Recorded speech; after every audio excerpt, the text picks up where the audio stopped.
الحمد لله الذي وفقنا للهدى وجعلنا من المهتدين، ثم الصلاة والسلام الأتمان الأكملان الأنوران على سيدنا محمد وعلى آله وصحبه أجمعين. Amma ba'd. Para ikhwas sekalian yang dimuliakan oleh Allah Subhanahu wa taala, alhamdulillah pada kesempatan kali ini kita kembali duduk dalam majlis yang mulia ini. Semoga Allah Subhanahu wa taala memberikan kita semua keberkahan, rahmat, ampunan lewat majlis-majlis yang seperti ini. Allahumma amin. Materi kita pada kesempatan kali ini insyaallah taala terkait dengan surga Allah Subhanahu wa taala. Sebuah negeri yang menjadi tujuan kita semua. Sebuah negeri yang dikatakan oleh Rasulullah sallallahu alaihi wasallam sebagai tempat bagi kita semua agar selalu merenungi dan menjadikannya sebagai cita-cita kita semua, dan menjadikan dunia ini sebagai jembatan untuk menuju ke arahnya, sebagaimana yang disebutkan dalam hadis Abdullah ibn Umar radhiyallahu anhu, kun fid dunya ka'annaka gharibun aw 'abiru sabil. Hiduplah di dunia ini seakan-akan engkau adalah orang asing atau orang yang sekadar lewat. Orang yang sekadar lewat tentu memiliki tujuan, dan tujuan itulah yang akan menjadi pembahasan kita pada kali ini. Surga Allah Subhanahu wa taala merupakan tempat kebahagiaan dan kedamaian yang Allah Subhanahu wa taala sediakan bagi orang-orang yang bertakwa. U'iddat lil muttaqin. Allah sediakan bagi orang-orang yang bertakwa.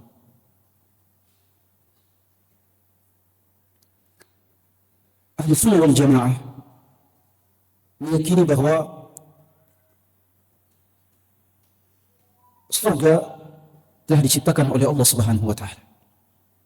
Ahli sunnah wal jamaah meyakini bahwa surga telah diciptakan oleh Allah Subhanahu wa taala dengan beberapa dalil. Yang pertama, bahwa Nabi kita Nabi Adam alaihi salam ketika diciptakan oleh Allah Subhanahu wa taala, beliau kemudian dimasukkan oleh Allah Subhanahu wa taala ke dalam surga. Beliau kemudian dimasukkan oleh Allah Subhanahu wa taala ke dalam surga. Demikian pula Rasulullah sallallahu alaihi wasallam.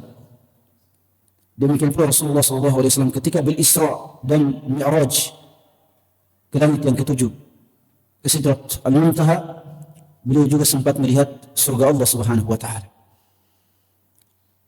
Demikian pula firman-firman Allah Subhanahu wa taala terkait dengan surga. Dia mengatakan u'iddat lil muttaqin. Surga telah disediakan bagi orang-orang yang bertakwa. Juga dalam hadis-hadis Rasulullah sallallahu alaihi wasallam, sebagaimana dalam hadis bulan Ramadan, "Idza jaa Ramadan futihat abwabul jannah wa ughlaqat abwabun niran." Ketika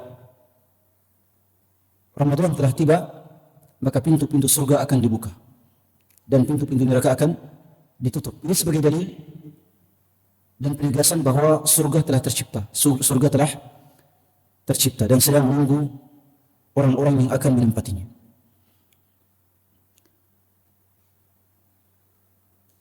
Persoalan pertama atau masalah pertama terkait dengan surga adalah terkait dengan jumlah surga. Berapakah jumlah surga? Allah Subhanahu wa taala seringkali menyebut surga dalam Al-Qur'an dengan tiga jenis penyebutan. Yang pertama adalah jannah,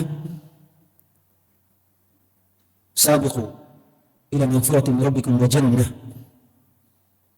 wasari'u ila magfiratin min rabbikum wa jannah.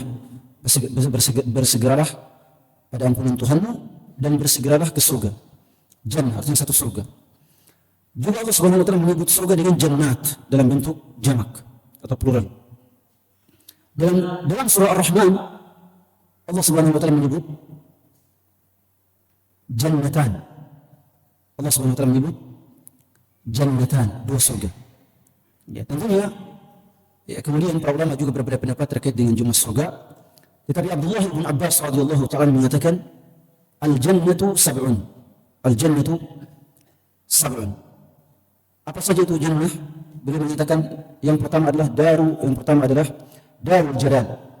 Yang pertama adalah darul al-jalal, negeri kemuliaan. Yang kedua adalah darus salam, negeri keselamatan. Yang ketiga adalah jannatul adn. Yang keempat adalah jannatul ma'wa. Yang kelima adalah jannatul khuld. Yang keenam adalah jannatul firdaus. Dan yang ketujuh adalah jannatul na'im. Yang ketujuh adalah jannatul an-na'im, sebagaimana pemaparan dari Abdullah ibn Abbas radhiyallahu taala. Para ulama menyatakan bahwa ketika Allah Subhanahu wa taala menyebutkan jannah, maka maknanya adalah bukan bermakna bahwa dia cuma satu jannah, tapi 7 surga ini disebut dengan kata tunggal jannah untuk menunjukkan bahwa 7 surga ini tidak terpisah-pisah. Untuk menunjukkan bahwa 7 surga ini tidak terpisah-pisah. 7 surga ini bersambung. 7 surga ini semuanya bersambung. Karena antara surga yang satu dengan surga yang lain tidak diantarai oleh tanah lapang yang tak bertumbuhan. Ya, tidak diantarai oleh seperti tanah lapang atau diantarai oleh padang pasir dan sebagainya. Tidak. Antara satu surga dengan surga yang lain itu semuanya diantarai oleh pepohonan dan rumputan surga. Oleh sebab itu Allah menyebutkan kata tunggal jannah untuk menunjukkan bahwa semua surga walaupun ada 7 tetapi semuanya laksana satu tempat. Ketika Allah Subhanahu wa taala menyebutkan jannat, surga-surga yang plural atau jamak, maka itu menunjukkan bahwa surga itu banyak. Surga itu banyak dan disebutkan oleh Ibnu Abbas radhiyallahu anhu bahwa dia ada 7. Kemudian terkait dengan luasnya surga. Luasnya surga adalah seluas langit dan bumi. Seluas langit dan bumi. Wasari'u ila magfiratin min rabbikum wa jannatin arduha as-samawati wal ard. Bersegeralah pada ampunan Tuhanmu dan kepada surga yang luasnya seluas langit-langit dan bumi. Ini dalam surah Ali Imran. Dan dalam surah Al-Hadid Allah SWT berfirman, "Sabiqu ila magfiratin min rabbikum wa jannatin arduha ka'ardis samai wal ard." Berlombalah kepada surga, kepada ampunan dari Tuhanmu dan kepada surga yang luasnya seluas langit dan bumi. Jadi luas surga adalah seluas langit dan bumi. Artinya tidak ada yang mengetahui luasnya kecuali Allah Subhanahu wa taala. Ya, kalau kita memperhatikan luas langit dan bumi kita, kemudian alam semesta. Alam semesta itu belum mencapai langit yang pertama. Ya, dengan ribuan bahkan berdasarkan ilmu sains ada jutaan bahkan berjuta-juta galaksi, itu belum mencapai langit pertama. Itu belum mencapai langit yang pertama. Belum, kalau sudah mencapai langit pertama, langit kedua, langit ketiga sampai ke 7 itu juga merupakan tempat yang sangat luas. Antara satu langit dengan antara langit pertama dengan langit kedua itu merupakan tempat yang sangat jauh. Ya, jadi kalau membandingkan luasnya surga, kita tidak bisa membayangkannya. Ya, kita tidak bisa membayangkan luasnya surga. Oleh sebab itu, para ulama mengatakan tempat satu orang dalam surga itu atau satu orang dalam surga laksana memiliki kerajaan. Ya, seorang penduduk surga seakan-akan dia adalah raja. Ya, memiliki wilayah yang sangat luas. Makanya dalam beberapa hadis dikatakan, dalam hadis Ummu Habibah radhiyallahu anha, beliau menyatakan Rasulullah SAW bersabda, "Man shalla 12 raka'atan fi yawmin wa lailah, bunya lahu baitun fil jannah." Siapa yang salat 12 rakaat pada satu hari, maka dia akan dibangunkan rumah dalam surga. Para ulama menyatakan kalau dia salat 12 rakaat salat sunnah setiap hari, maka setiap hari pula akan dibangunkan baginya rumah dalam surga. Jadi kalau selama misalnya 10.000 atau selama 5.000 hari misalnya, 5.000 hari kita terus salat sunnah 12 rakaat, maka rumah kita di surga sebanyak 5.000 rumah. 5.000 rumah itu berapa kecamatan? Atau mungkin 5.000 rumah itu karena rumah-rumah surga itulah rumah-rumah yang besar. Mungkin 5.000 rumah itu mungkin seperti Kabupaten Kendari, contohnya. Jadi Anda di surga memiliki luas wilayah seperti Kabupaten Konawe misalnya. Itu sangat kecil. Itu sangat kecil kalau kita bandingkan dengan luasnya surga yang seluas langit dan bumi. Seluas langit dan bumi, ya. Dan luasnya langit dan bumi tidak ada yang mengetahuinya kecuali Allah Subhanahu wa taala. Sains yang terbaru ya belum bisa mengetahui luasnya langit dan bumi.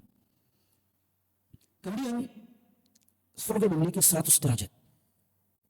Sebagaimana dalam suatu hadis dalam Jami' At-Tirmidzi, Rasulullah sallallahu alaihi wasallam bersabda, fil jannati mi'atu darajah ma baina kulli darajatin mi'atu 'amin. Surga itu memiliki 100 derajat. Memiliki 100 tingkatan. Antara satu tingkatan dengan tingkatan yang lain sejauh perjalanan 100 tahun. Sejauh perjalanan 100 tahun. Perjalanan 100 tahun ini bukan perjalanan dengan mobil, ya. Tapi biasanya perjalanan 100 tahun, ya, dalam hadis itu dimaknai perjalanan unta, dimaknai dengan perjalanan unta. Unta itu kalau berjalan sehari, maka dia hanya bisa mencapai jarak sekitar 40 km. Unta itu kalau berjalan sehari, maka dia hanya bisa mencapai perjalanan sekitar 40 km, 12 jam. Ya. Jadi kalau unta berjalan 100 tahun, maka dia kalau dia berjalan dari surga tingkat pertama ke surga tingkat kedua, selama 100 tahun dia baru bisa mencapainya. Ya, tapi ini hanyalah perumpamaan Nabi SAW terkait jauhnya surga. Tetapi kalau seseorang ingin mengunjungi orang yang dia kenal pada tingkatan surga yang kedua, maka itu sangat mudah. Maka itu sangatlah mudah. Ya, karena di surga kelak semua permintaan kita akan dikabulkan oleh Allah Subhanahu wa taala, ya. Kita akan mencapai surga tingkat kedua ya dengan sekadar meminta kepada Allah Subhanahu wa taala, ya. Dan langsung tiba, ya, baik diberikan kendaraan ataupun ya tanpa kendaraan.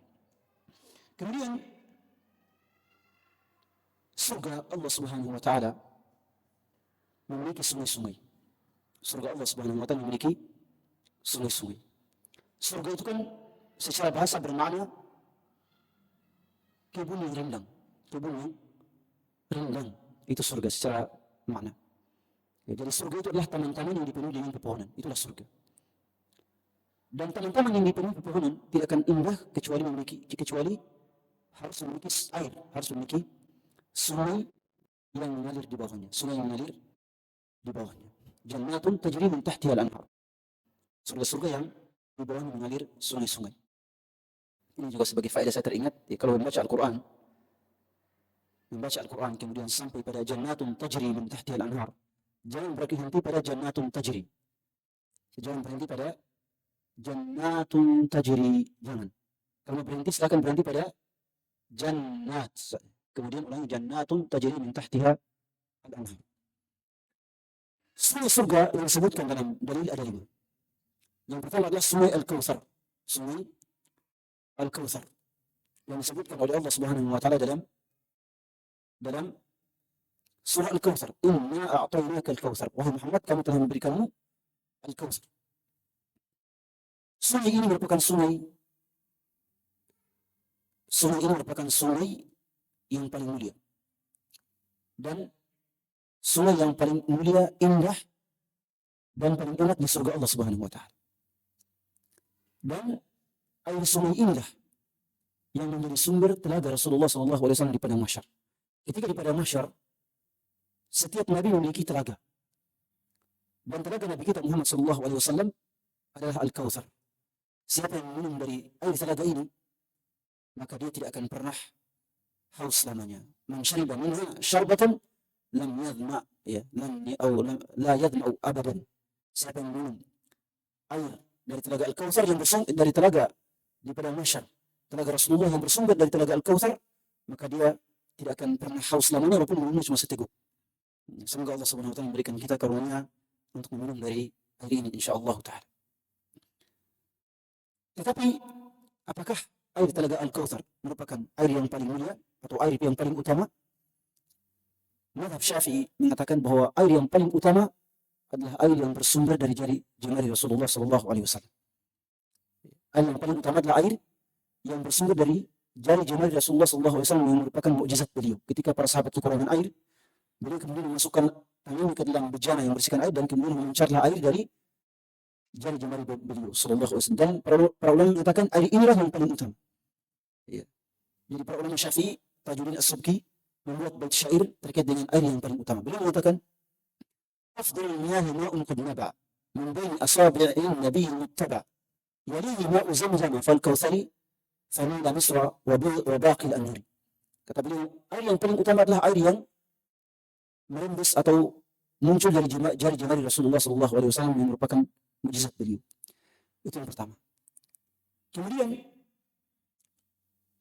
air kedua yang paling utama adalah air Zamzam. Jadi air Zamzam lebih utama daripada air sungai Al-Kautsar dan sungai-sungai surga. Yang ketiga adalah air sungai Al-Kautsar. Dan yang keempat adalah air sungai Nil yang di Mesir. Dan yang kelima adalah air seluruh sungai. Sungai Al-Kautsar merupakan sungai yang terindah, terenak, terbaik dalam surga Allah Subhanahu wa taala. Kemudian dalam surga juga ada 4 sungai yang lain yang disebutkan oleh Allah Subhanahu wa taala dalam surah Muhammad. Mathalul jannati allati wa'ida al-muttaqun fiha anharun min ma'in ghairi asin. Di dalamnya ada air, ya. Di dalamnya ada air segar yang tidak berubah. Ya, di dalamnya ada air segar, air yang sesuai dengan air yang alami. Ya, air yang alami seperti kita air yang dari mata air itu air yang alami. Tetapi air alami di surga dan di kita berbeda. Tentunya lebih segar dan lebih enak. Dan airnya tidak pernah berubah. Ini air sungai pertama yang disebutkan oleh Allah dalam surah Muhammad. Ya, dia mengatakan anharun min ma'in ghairi asin. Itu yang pertama. Yang kedua, wa anharun min labanin lam yataghayyar ta'am. Sungai dari susu yang tidak akan pernah berubah rasanya. Kita di dunia ini kalau susu sudah dibiarkan 1 hari tanpa dikulkas itu akan rusak. Bahkan di kulkas pun kalau sudah sampai pada masa tertentu susu akan rusak dan berubah rasanya. Tetapi air sungai susu dalam surga tidak akan pernah berubah. Kemudian wa anharun min khamrin ladzatin lisyaribin. Sungai dari khamr tetapi ia sangat enak lezat bagi peminumnya. Ya, makanya kita di dunia ini dilarang untuk minum khamr. Rasulullah mengatakan, "Man syaribaha fid dunya lam yashrabha fil akhirah." Siapa yang minum khamr di dunia ini, maka dia tidak akan pernah minum khamr di surga kelak. Para ulama kemudian memaknai hadis ini dengan 2 makna. Apa makna dia tidak akan pernah minum khamr di surga? Sebagian ulama mengatakan maknanya adalah dia tidak akan masuk surga.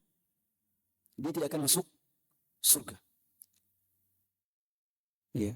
Sebagian ulama yang lain mengatakan maknanya adalah walaupun peminum khamr di dunia ini masuk surga, tetapi di surga dia tidak dibolehkan untuk minum khamr. Di surga dia tidak dibolehkan untuk minum khamr. Kenapa? Karena dia telah meminumnya di dunia. Di surga dia dilarang dari minum khamr. Ya, terlepas dari makna-makna yang benar, tetapi intinya adalah bahwa di surga ada sungai yang berasal dari khamr. Tapi khamr surga tidak sama dengan khamr di dunia ini. Ya. Khamr di dunia ini dikatakan adalah minuman keras sesuai dengan namanya, minuman keras, memabukkan. Ya, setelah itu juga menghilangkan akal. Ya, dan menyebabkan berbagai macam penyakit. Tapi khamr surga adalah khamr yang sangat enak, tidak memabukkan. Ya, sangat enak, tidak memabukkan dan membuat orang yang minumnya merasakan kelezatan yang sangat luar biasa. Dia disebut khamr karena mungkin bentuk dan sumber pembuatannya berasal seperti sumber pembuatan khamr. Kenapa dia disebut khamr? Kenapa tidak disebut dengan nama yang lain? Dia disebut khamr karena sebagaimana mengatakan mungkin pembuatannya atau sungai khamr dalam surga itu terbuat dari perasan anggur atau perasan kurma. Ya, perasan anggur atau perasan kurma yang biasanya dijadikan sebagai uh, cara untuk membuat khamr. Kemudian sungai yang kelima adalah wa anharun min asalin musaffa. Sungai sungai madu yang murni, sungai madu yang murni. Ya, kalau madu di dunia ini kan tidak, ya, jarang ada yang murni. Ya, ya. Jangan, kemurnian artinya Allah Subhanahu wa taala menjadikannya sebagai madu yang murni, tidak mengandung berbagai macam hal yang bisa memberikan mudarat. Berbeda dengan madu di dunia. Kadang-kala ada madu yang ya bisa memberikan, ya, beberapa komponennya bisa memberikan mudarat kalau diminum secara berlebihan. Tetapi sungai madu yang ada di hari kiamat di surga diminum sebanyak apapun tidak akan pernah memberikan mudarat kepada peminumnya. Itu sungai-sungai surga Allah Subhanahu wa taala. Kemudian terkait dengan taman-taman surga, terkait dengan teman-teman surga. Teman-teman surga adalah teman-teman yang indah. Teman-teman surga adalah teman-teman yang surga yang kemudian menjadi tempat hiburan bagi penduduk surga. Walladzina amanu wa 'amilus shalihati fi rawdatil jannat. Allah Subhanahu wa taala berfirman, orang-orang beriman dan beramal saleh akan berada dalam taman-taman surga. Akan berada dalam taman-taman surga. Tetapi ya, orang tidak akan memasuki teman-teman surga kecuali di dunia dia telah memasuki teman-teman surga. Ya, ada teman-teman surga di dunia. Ya, teman-teman surga di dunia adalah salat. Ya, adalah ibadah salat, adalah ibadah kepada Allah Subhanahu wa taala. Itulah teman-teman surga. Termasuk majelis ilmu. Rasulullah mengatakannya sebagai teman surga. Rasulullah mengatakan kepada sahabatnya sebagaimana dalam Jami' At-Tirmidzi, "Idza marartum bi riyadil jannati farta'u." Kalau kalian melewati teman-teman surga maka singgahlah untuk apa? Untuk ya, menggembala, ya, untuk mengkonsumsi hasil dari teman-teman tersebut. Ya, maka para sahabat mengatakan, apa itu? Maka beliau mengatakan majalisul zikir, majelis ilmu yang di dalamnya disebutkan Allah, Rasulnya, dipelajari Al-Quran dan Sunnah Rasulullah Sallallahu Alaihi Wasallam. Sebenarnya mengatakan bahwa Raudhah yang ada dalam Masjid Nabawi yang terletak antara mimbar Rasulullah dengan rumah beliau itu akan dipindahkan pada hari kiamat kelak ke dalam surga dan menjadi salah satu taman dari taman-taman surga Allah Subhanahu wa taala. Pintu surga ada 8. Pintu surga ada 8. Disebutkan dalam hadis keutamaan berwudu. Siapa yang berwudu lalu memperbagus wudunya, maka ya, dan setelah berwudu dia mengucapkan asyhadu an la ilaha illallah wa asyhadu anna muhammadan abduhu wa rasuluh, maka akan dibukakan baginya pintu surga yang 8. Apa makna dibukakan baginya pintu surga yang 8? Makna yang pertama adalah dia dimudahkan untuk melakukan amal-amal soleh yang menuntunnya menuju pintu surga. Makna yang kedua adalah di akhirat kelak dia akan ditunjukkan pada pintu surga yang 8, lalu dikatakan kepadanya, masuklah dari pintu mana saja yang engkau kehendaki. Ya, ini dua makna dan kedua-duanya merupakan makna yang benar. Keduanya merupakan makna yang benar. Di antara pintu-pintu surga ada yang namanya pintu Ar-Rayyan, yang ini dimasuki oleh orang-orang yang rajin berpuasa. Ada juga pintu Al-Jihad. Ada juga pintu sedekah. Ada juga pintu, sebagian ulama mengatakan ada pintu Al-Walidain. Babu Al-Walidain. Apa Babu Al-Walidain?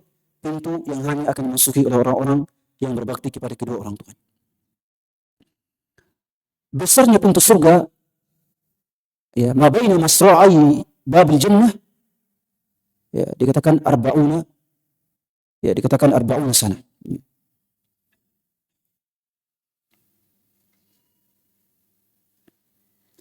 Ya, ma baina masra'i babil jannah masirata arba'ina sana. Jadi pintu surga itu sangat luas. Ada 8. Satu pintu lebarnya sejauh perjalanan 40 tahun. Perjalanan unta sebanyak berapa? 40 tahun. Silakan dikali, unta itu kalau berjalan satu hari cuma berapa? 40 km. Ya. Silakan dikalkulasikan kira-kira perjalanan 40 tahun itu berapa kilo. Ya, berapa kilo. Jadi bisa diketahui 40 tahun itu berapa kilometer kira-kira. Itulah luasnya, itulah lebarnya pintu surga Allah Subhanahu wa taala. Ya. Dan pintu surga itu tidak akan dibuka kecuali diketuk oleh Rasulullah sallallahu alaihi wasallam. Maka dalam surah Az-Zumar ketika Rasulullah menyebutkan tentang pintu neraka, itu Allah tidak menyebutkan kata waw di situ. Karena pintu neraka ketika didatangi langsung terbuka sendiri. Adapun pintu surga ketika kita semua mendatangi pintu surga insyaallah, pintu surga tidak akan terbuka. Tidak akan terbuka kecuali datang Rasulullah kemudian meminta izin untuk dibukakan.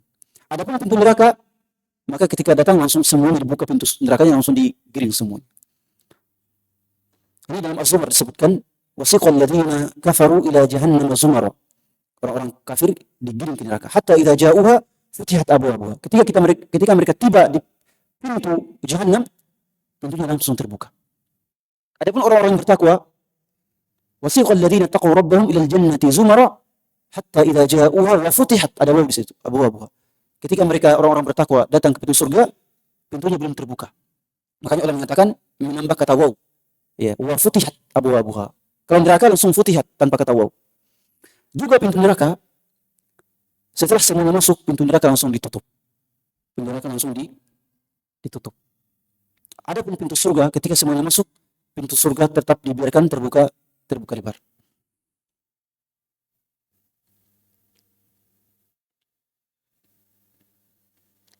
Jadi ketika penduduk surga sudah berbondong-bondong berada di pintu surga tidak terbuka kecuali setelah Rasulullah SAW datang. Rasulullah mengatakan dalam Jami' At-Tirmidzi, "Ati babal jannati yaumil qiyamah." Kata beliau, pada hari kiamat saya akan mendatangi pintu surga. Fa yaqulu al-khazin, "Man ant?" Dan malaikat penjaga surga mengatakan, "Siapa Anda?" Maka Rasulullah menjawab, "Muhammad, saya adalah Muhammad." Maka penjaga tersebut mengatakan, "Bika umirt la aftahu li ahadin qablak." Kata malaikat, "Saya diperintahkan untuk membuka surga ketika engkau datang. Dan tidak akan pernah saya buka surga kepada orang-orang yang datang sebelummu." Jadi yang pertama kali masuk surga adalah Nabi kita Muhammad sallallahu alaihi wasallam. Kemudian terkait dengan penjaga-penjaga surga. Penjaga-penjaga surga adalah para malaikat. Mereka tidak hanya menjaga pintu surga, tapi juga mereka menjaga rumah-rumah para ahli surga. Menjaga rumah-rumah para ahli surga. Jadi di akhirat kelak di antara pelayan Anda adalah para malaikat.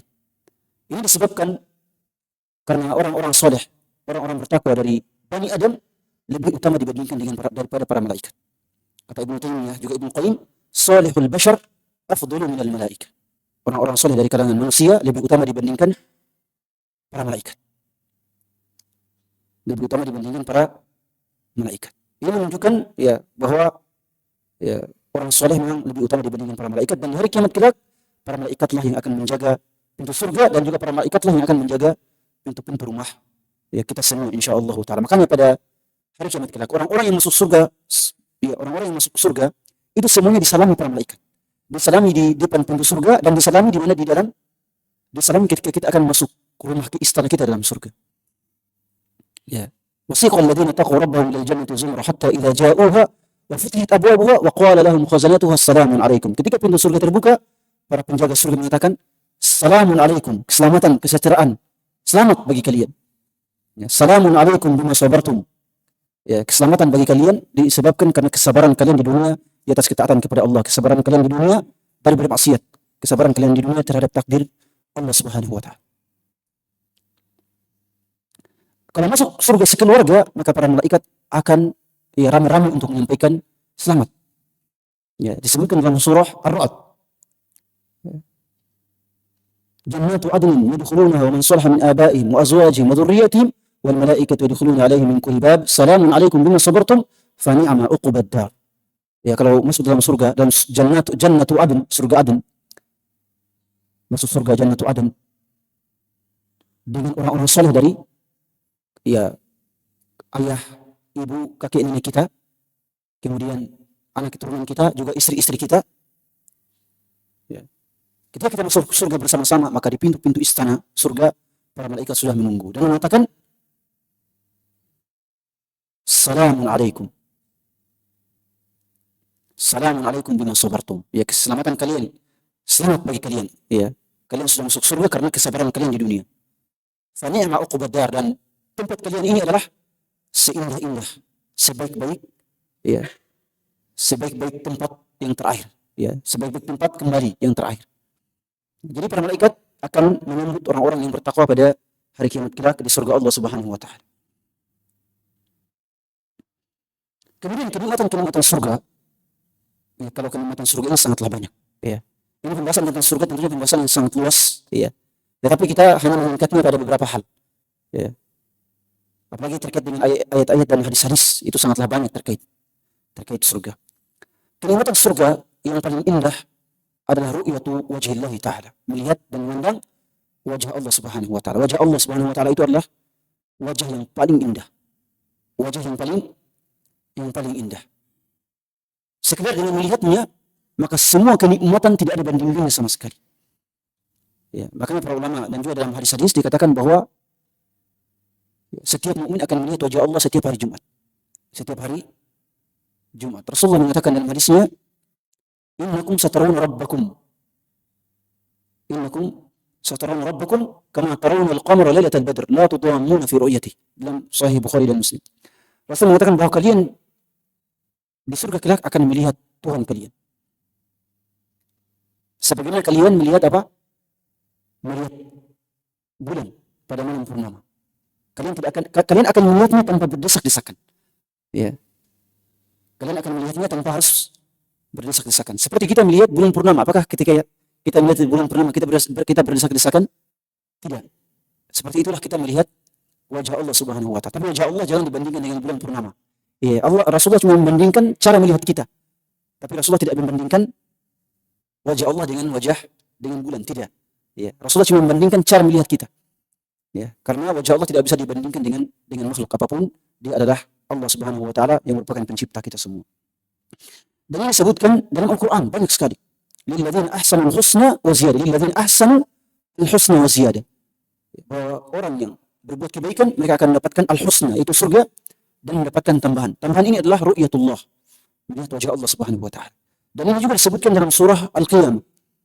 Kalla bal tuhibbuna al-'ajila wa tadharuna al-akhirah wujuhu yawma idzin nadhirah ila rabbiha nadhirah.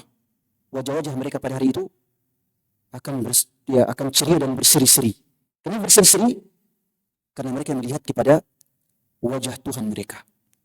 Ya. Jadi melihat wajah Allah merupakan keindahan yang sangat luar biasa.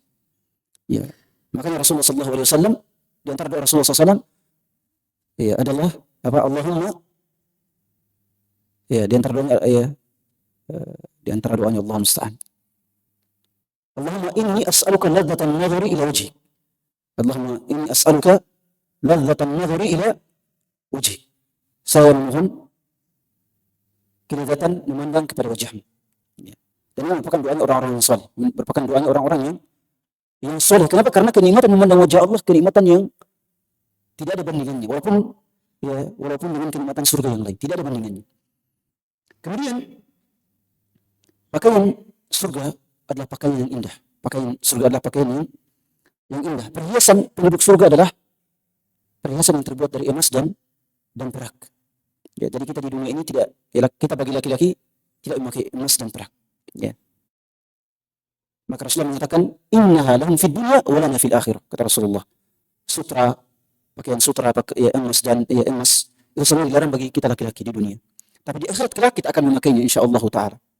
Ya, Allah SWT berfirman, "Halawna fiha min asawira min dhahabin wa yalbasuna thiyaban khudran min sundusin wa istabraq." Pada hari kiamat kelak di surga, para penduduk surga kemudian diberikan perhiasan dari emas. Dan dipakaikan dengan pakaian yang terbuat dari sutra yang berwarna hijau. Ya. Pakaian berwarna hijau. Kenapa warna hijau? Karena warna hijau adalah warna yang indah, warna yang indah. Dengan sundus dan istabrak. Sundus ini adalah kain sutra yang paling halus. Sedangkan istabrak adalah kain sutra yang tebal. Ya, kain sutra yang tebal. Dan ini merupakan kain yang sangat indah yang Allah anugerahkan kepada para penduduk surga. Di dalam surga tidak ada yang namanya dendam. Dalam surga tidak ada yang namanya kebencian kepada orang lain. Tidak ada yang namanya dendam, tidak ada yang namanya rasa iri dan sebagainya. Tidak ada. Ya, misalnya saya di surga tingkat pertama. Lalu kemudian ada penghafal Al-Quran di tingkat yang ke-50 misalnya. Orang pada tingkat pertama tidak akan pernah merasa iri dan hasad pada orang yang berada pada tingkat ke-50. Kenapa? Karena ketika masuk surga, maka semua ya kebencian, unek-unek, iri hati dan semua penyakit hati itu semua dihilangkan dari para penduduk surga. Makanya Allah SWT berfirman dalam Al-Quran, ya, innal muttaqina fi jannatin wa uyun udkhuluha bisalamin aminin wa naza'na ma fi sudurihim min ghillin. Kata Allah, kalau mereka sudah masuk surga, kami mencabut dari hati mereka semua rasa dendam, dan iri hati, hasad dan sebagainya. Semuanya dicabut. Dan tidak ada yang masuk surga kecuali orang yang suci hatinya. Wa naza'na ma fi sudurihim min ghillin ikhwanan ala sururin mutaqabilin. Dan mereka biasa saja saling bertemu, berjumpa dan bermajelis dalam surga tanpa harus ada yang namanya dendam. Ya. Kalau seandainya ya ada seorang istri yang bersuami banyak, ya suaminya meninggal, kemudian menikah lagi misalnya ada 2 suaminya. Ketika semuanya masuk surga, maka seorang istri diperuntukkan untuk suami yang terakhir. Tapi suami pertama tidak akan pernah merasa dengki dan iri. Ya kalau di dunia mungkin ya akan ada rasa iri, dengki tapi dalam surga tidak ada tidak ada lagi rasa iri dan dengki.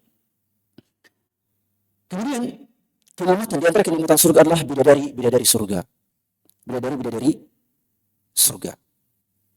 Kenapa Allah Subhanahu wa taala cuma memotivasi laki-laki terkait dengan bidadari dan jarang memotivasi dan bahkan tidak memotivasi kaum wanita bahwa mereka di surga kelak akan mendapatkan bidadara.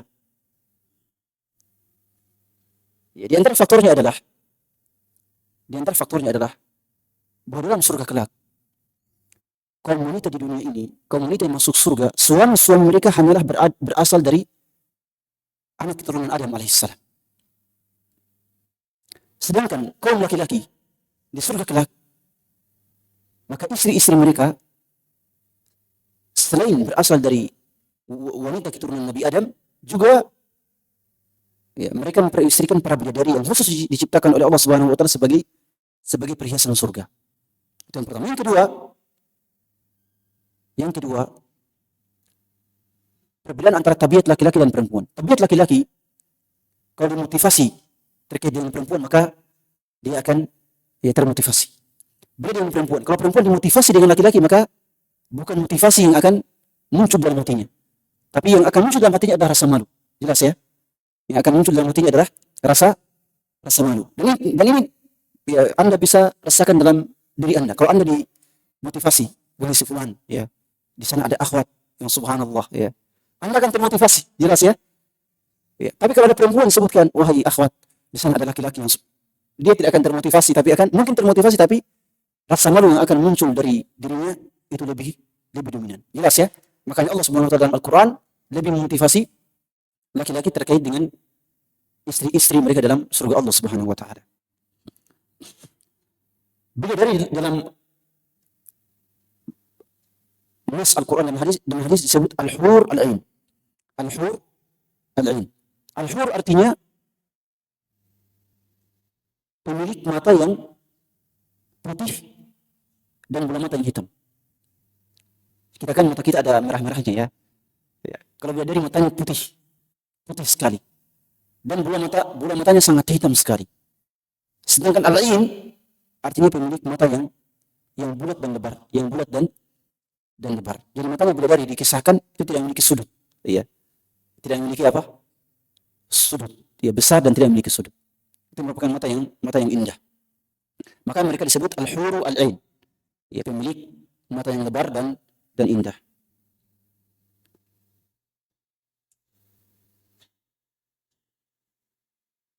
Setiap orang memiliki jatah 2 bidadari. Selain istri dari anak keturunan Nabi Adam alaihissalam. Ya. Kalau ada orang yang sudah punya istri, ya, dan kedua-duanya masuk surga, itu istrinya. Kemudian jatah bidadari 2. Ya. Dalam suatu hadis dalam Sahih Muslim dari hadis Abu Sa'id Al-Khudri, Rasulullah SAW bersabda, "Tsumma yadkhulu baitah, fatadkhulu alaihi zawjatah min al-huril ain." Kalau penghuni surga sudah masuk istananya, maka akan didatangi oleh 2 istrinya dari kalangan bidadari. Ya, itu sudah jatah. Ya, sudah jatah setiap kita, insyaallah 2 dari kalangan bidadari.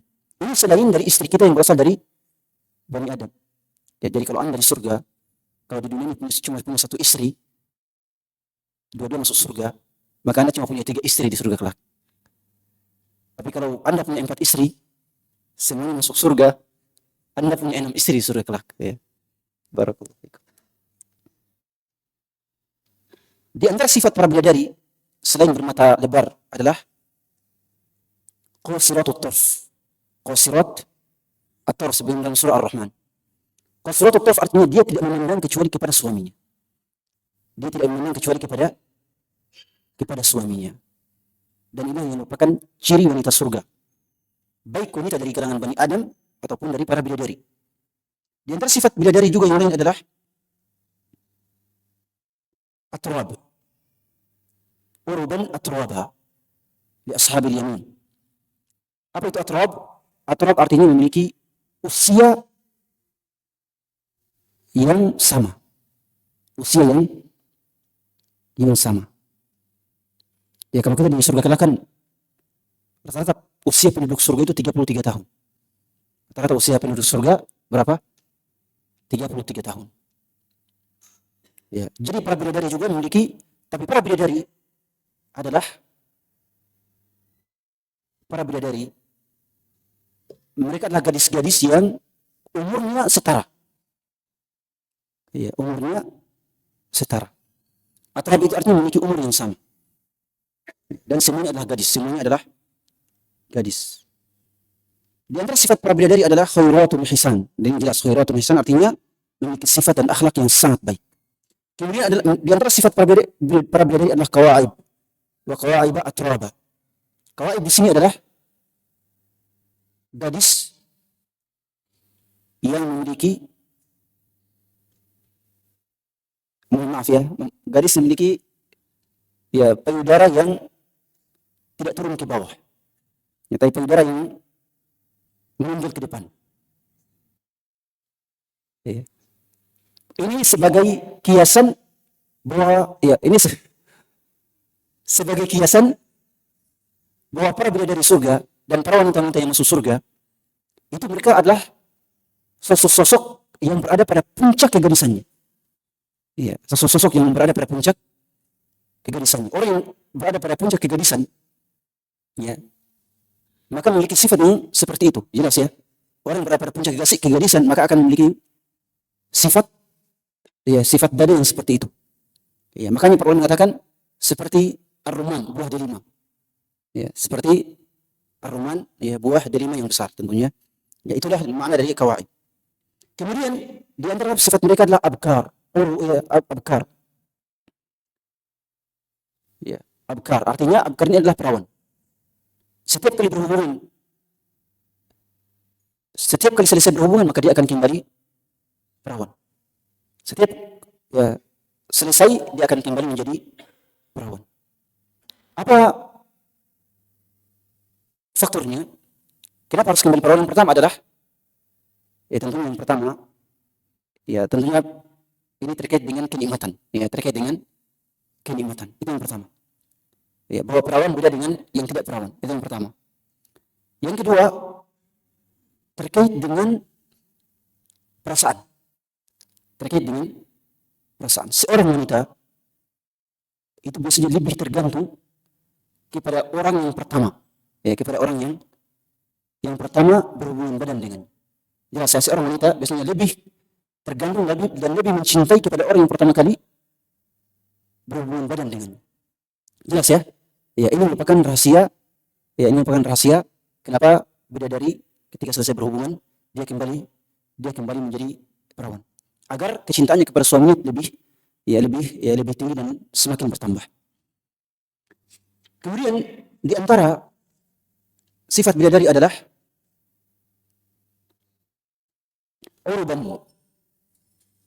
uruban atraba. Urub di sini bermakna dia selalu rindu, selalu mencintai dan selalu memberikan puji-pujian kepada suaminya. Ya, selalu rindu, cinta dan selalu memberikan pujian dan sanjungan kepada suaminya. Itulah di antara sifat para bidadari. Ya, bukan seperti para wanita dunia, ya. Tapi kalau para wanita dunia masuk surga, sifat mereka akan seperti itu. Kemudian di antara sifat bidadari adalah mutahharah, walahum fiha azwajun mutahharah. Di dalam surga kita akan memiliki istri-istri yang disucikan. Disucikan dari apa? Disucikan dari, pertama disucikan dari akhlak dan perilaku serta tabiat yang buruk. Itu yang pertama. Yang kedua disucikan dari segala macam kotoran. Jadi wanita surga tidak akan pernah haid, tidak akan pernah nifas, tidak akan pernah buang air. Ya. Intinya semua kotoran itu tidak akan pernah ada pada diri para wanita penduduk surga. Di surga tidak ada bujang. Di surga tidak ada bujang. Rasul mengatakan, "Ma fil jannati azab." Di surga itu tidak ada yang namanya bujang. Setiap orang harus menikah dalam surga. Makanya antum juga sebelum sampai ke surga harus menikah dulu, ya. Ya, di surga itu tidak ada yang namanya bujang. Semuanya menikah.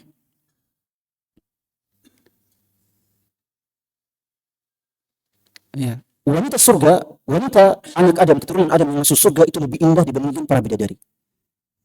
Itu lebih indah dibandingkan dengan para bidadari. Kenapa? Karena wanita dunia yang masuk surga, dia akan masuk dengan penuh cahaya, dengan penuh cahaya yang terpancar dari dirinya, karena dia telah beribadah kepada Allah Subhanahu wa taala. Dia telah lelah dan letih untuk bersabar di dunia. Akhirnya dia tentunya lebih indah dan lebih dimuliakan oleh Allah Subhanahu wa taala dibandingkan dengan bidadari yang diciptakan oleh Allah hanya untuk surga. Yang bidadari itu Allah ciptakan hanya untuk melayani, ya, melayani para laki-laki yang masuk surga. Ibadahnya cuma itu. Ya, dan dia tidak melewati ujian, cobaan, penderitaan seperti yang dialami oleh para wanita keturunan Nabi Adam alaihissalam.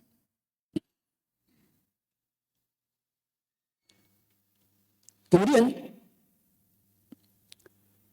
apa hikmah adanya pernikahan dalam surga? Ya, kenapa orang dalam surga harus menikah? Kan cukup makan minum, ya, buah-buahan surga dan sebagainya. Kenapa harus orang menikah dalam surga? Yang pertama adalah pernikahan dalam surga merupakan penyempurna kenikmatan. Merupakan penyempurna kenikmatan. Itu yang pertama. Ya. Kemudian yang kedua adalah bahwa menikah itu merupakan fitrah. Menikah itu merupakan fitrah bagi kita semua. Ya. Makanya Allah SWT memasukkan orang-orang ke dalam surga tanpa menghilangkan mereka dari fitrah mereka. Tanpa menghilangkan sifat fitrah mereka dari dalam diri mereka. Dan seseorang dalam surga, dan sebagaimana dalam hadis Rasulullah SAW, yu'tal mu'min fil jannati quwwata mi'ah. Jadi kekuatan Anda sebagai seorang laki-laki dalam surga itu diberikan kekuatan seperti 100 orang laki-laki. Kekuatan berhubungan badan maksudnya, ya. Kekuatan seperti 100 orang laki-laki. Kemudian di antara kenikmatan surga yang lain adalah minuman. Ya, di antara kenikmatan surga ini, dan kita sudah sebutkan, ya, minuman surga, ya, dari 5 sungai dan juga dari jus-jus buah-buahan dan yang lain. Itu semuanya ada dalam surga Allah Subhanahu wa taala. Kemudian buah-buahan surga. Buah-buahan surga disebutkan dalam Al-Qur'an ada beberapa. Di antaranya adalah an-nasl, kurma, kemudian ar-rumman, delima, kemudian anab, anggur, dan kemudian di antara tumbuhan yang disebutkan sidr. Fi sidrin makhdud. Ya, jadi sidr itu juga merupakan tumbuhan surga. Buah-buahan surga ini biasanya, ya, kata para ulama, menjadi makanan pembuka. Biasanya dari makanan pembuka. Kalau penduduk surga memakan, maka pembukanya adalah buah-buahan.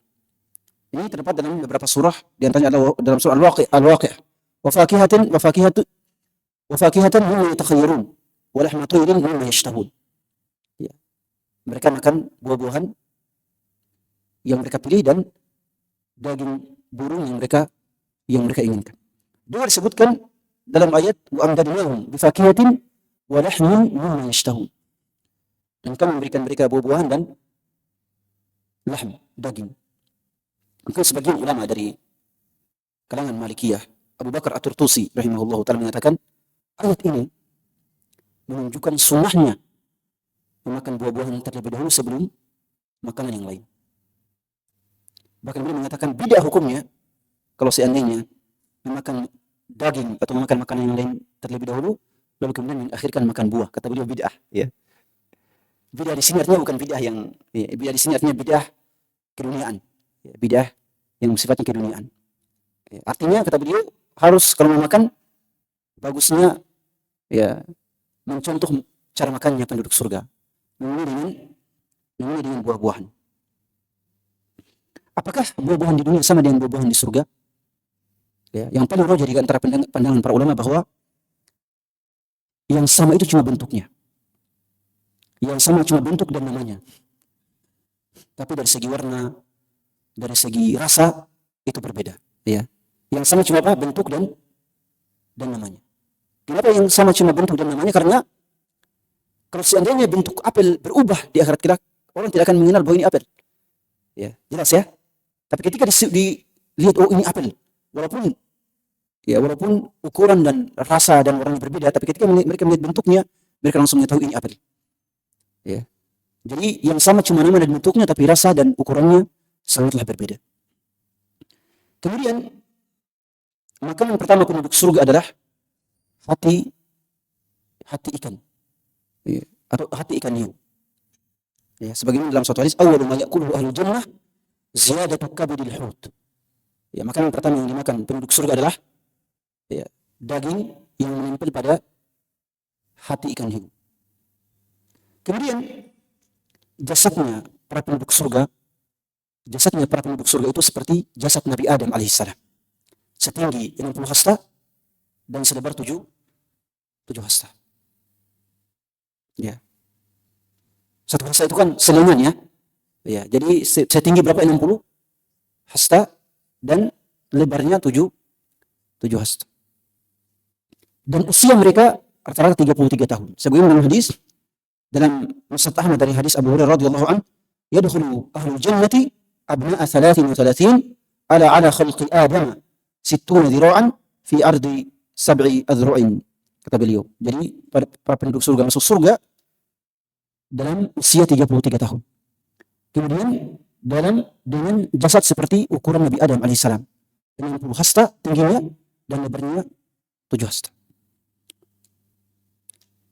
Saya pernah membaca Kiai Ahmad Khatib Al-Minkabawi menyebutkan bahwa kenapa penduduk surga dan penduduk neraka itu dibesarkan jasadnya. Kata beliau, kenapa dibesarkan jasadnya? Kata beliau, penduduk surga dibesarkan jasadnya, kata beliau, untuk lebih menikmati surga. Untuk lebih menikmati surga. Kata beliau, semakin besar jasad seseorang, maka kenikmatan yang dirasakan semakin indah, semakin bagus, kata beliau. Demikian pula penduduk surga, penduduk neraka, kata beliau, semakin besar, kata beliau, ya, semakin besar tubuh seseorang, maka siksa yang akan dia lakukan juga semakin sakit. Ya, karena saraf-sarafnya semakin banyak, ya. Saraf-sarafnya semakin banyak, ya. Ini kata para ulama, ya, mereka pada saat itu belum mengetahui ada saraf, ada saraf dan sebagainya mungkin, ya, tapi mereka mengatakan seperti itu. Semakin besar jasad seseorang, maka kenikmatannya semakin besar, dan siksa yang dia dapatkan juga semakin dirasakan lebih sakit. Kemudian siapakah para pelayan surga? Wa yatufu alaihim wildanun mukhalladun. Siapakah para pelayan surga? Para pelayan surga adalah makhluk yang khusus diciptakan oleh Allah sebagai para pelayan surga, sebagaimana halnya para bidadari. Para ulama sebenarnya terkait dengan para pelayan ini terbagi dalam 3 pendapat. Mereka menyatakan pendapat yang pertama adalah pelayan surga adalah anak-anak kita yang meninggal dalam usia sebelum dewasa. Anak-anak yang meninggal sebelum dewasa, kata mereka, maka di surga kelak mereka akan menjadi para pelayan. Itu pendapat yang pertama. Pendapat yang kedua, para pelayan surga adalah anak-anak kaum musyrikin. Anak-anak kaum musyrikin yang meninggal sebelum dewasa. Pendapat yang ketiga adalah bahwa pelayan surga adalah makhluk yang khusus diciptakan oleh Allah untuk menjadi pelayan dalam surga. Ka'annahum lu'lu'un maknun. Mereka sifati oleh Allah seperti apa? Seperti permata. Ya, seperti permata yang luar biasa. Pelayan saja wajah mereka seperti permata, apalagi ya para penghuninya tentu akan lebih indah lagi. Anak-anak yang meninggal sebelum dewasa, baik anak-anak kaum musyrikin ataupun anak-anak kaum muslimin, maka mereka akan langsung masuk surga. Mereka akan akan masuk surga secara langsung dengan usia 33 tahun, dengan tinggi 60 hasta dan lebar 7 hasta. Walaupun ketika meninggal dia masih umur 1 bulan atau 2 bulan. Tapi dalam surga dia akan berubah menjadi sosok yang berusia 33 tahun. Dan tentunya akan mendapatkan istri dari kalangan wanita Bani Adam dan juga istri dari kalangan bidadari. Kemudian yang terakhir tentang nasib kaum wanita. Kaum wanita di hari kiamat kelak. Ya. Siapakah yang akan menjadi suaminya? Siapakah yang akan menjadi suami para wanita di hari kiamat kelak? Ya. Karena mereka tidak mendapatkan suami dari bidadara, ya, dari laki-laki yang, ya, tapi mereka cuma mendapatkan suami dari kalangan Bani Adam. Ya, kalau Anda belum menikah, kemudian meninggal, ya jangan takut, insya Allah ada bidadari, insya Allah. Tapi kaum wanita, mereka tidak ada laki-laki yang khusus Allah ciptakan untuk suami mereka. Suami mereka hanya berasal dari kalangan Bani Adam. Perinciannya ada 6. Yang pertama, seorang wanita yang wafat dalam keadaan gadis, belum menikah. Siapa yang akan menjadi suaminya di surga kelak? Suaminya adalah nanti akan dipilihkan dari kaum laki-laki, ya, Bani Adam yang juga masuk surga. Ya, walaupun dia belum menikah, tapi di surga kelak dia pasti punya suami. Kemudian yang kedua, wanita yang mati dalam kondisi diceraikan suaminya. Seorang wanita diceraikan suaminya, lalu kemudian meninggal. Wanita seperti ini sama dengan nasib wanita yang pertama. Ya, suami yang dia ceraikan, ya, suami yang menceraikannya tidak akan pernah bertemu dengannya di surga kelak. Tidak akan pernah menjadi suami di surga kelak. Kecuali mungkin Allah menakdirkan. Tapi hukum asalnya bahwa suami menceraikannya itu tidak akan menjadi suami di surga. Dia akan dicarikan laki-laki lain dari kalangan Bani Adam. Yang ketiga, wanita yang masuk surga tapi suaminya masuk neraka. Ini juga sama nasibnya dengan yang pertama dan kedua. Akan dicarikan laki-laki, suami dari laki-laki yang lain yang masuk surga. Yang keempat, ia wafat dalam keadaan menikah. Wanita wafat sedangkan dia masih ada suaminya. Ya. Jadi ketika mereka berdua masuk surga, dia tetap menjadi istri dari suaminya tersebut. Yang kelima, suaminya wafat, kemudian wanita ini menjanda dan tidak menikah lagi. Wanita ini menjanda, tapi suaminya wafat, bukan diceraikan dia. Suaminya wafat, lalu dia kemudian menjadi janda dan tidak menikah sampai ia wafat. Wanita ini tetap menjadi milik suaminya yang wafat tadi, karena suaminya meninggalkannya bukan karena cerai, tapi karena ditinggal mati. Kemudian yang terakhir adalah seorang wanita yang punya beberapa suami. Suami pertama meninggal, lalu menikah lagi. Kemudian ketika masuk surga, kedua belas suami masuk surga. Kira-kira siapa suaminya di surga kelak? Apakah suami pertama ataukah suami kedua? Nah, di sini para ulama berbeda dalam 2 pendapat. Yang pertama, wanita ini disuruh untuk memilih.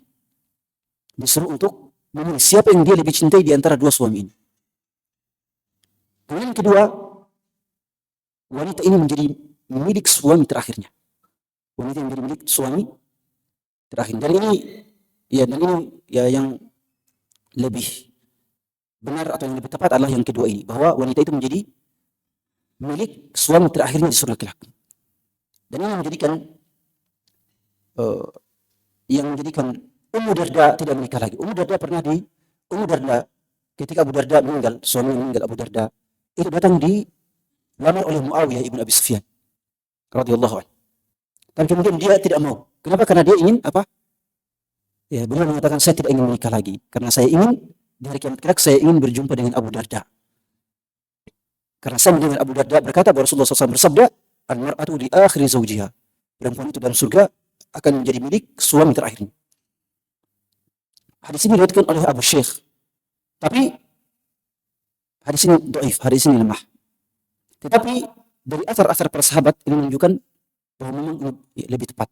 Dari asar Abu Bakar radhiyallahu anhu, ketika putrinya Asma datang mengeluh kepada Abu Bakar.